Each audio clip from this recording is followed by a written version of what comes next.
in 1953, when we had suggested the expansion of the number of industries in the first schedule, we also suggested to the government that they should take powers to do so, and that the powers which were proposing to the government to take could be exercised in consultation with the industries and interests concerned through the industrial committees and other committees. But it has taken such a long time. The extension of the provisions of the Employees Provident Fund Act to only the factories and the plantations covers only a very small fraction of the plantation workers. Secondly, besides the question of the pace of progress, there are some other questions also.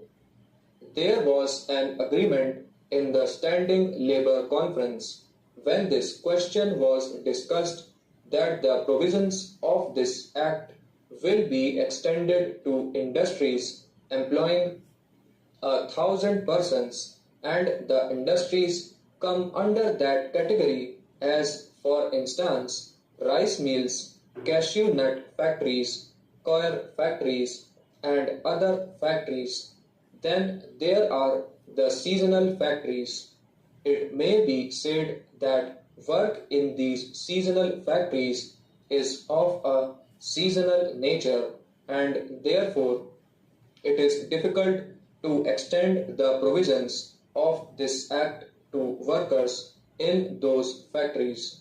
But in that connection also, it may be pointed out that even in these seasonal factories, the same workers are generally employed in the next season when the factory opens and begins to work, and it should be the endeavor of the government to see that the same workers are employed.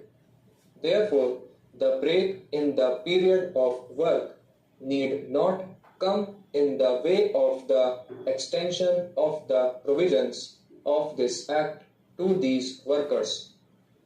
Anyway, it is good that the government has taken powers to extend the provisions of this Act to non-factory industries, and I hope these provisions will be implemented without further delay and that the pace will be speeded up. There are a few other points which I would like to touch. My honorable friend has already pointed out the question of forfeiture. Under the present scheme, a worker forfeits the employer's contribution to the fund not only when he retires or leaves the factory prematurely, but also in case of dismissal or disciplinary action.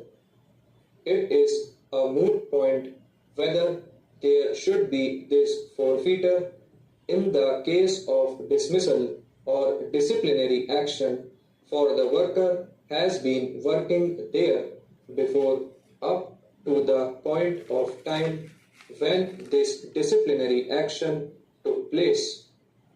Often we find that even in the industrial tribunals, they have come to the conclusion that the dismissal or disciplinary action was unjustified.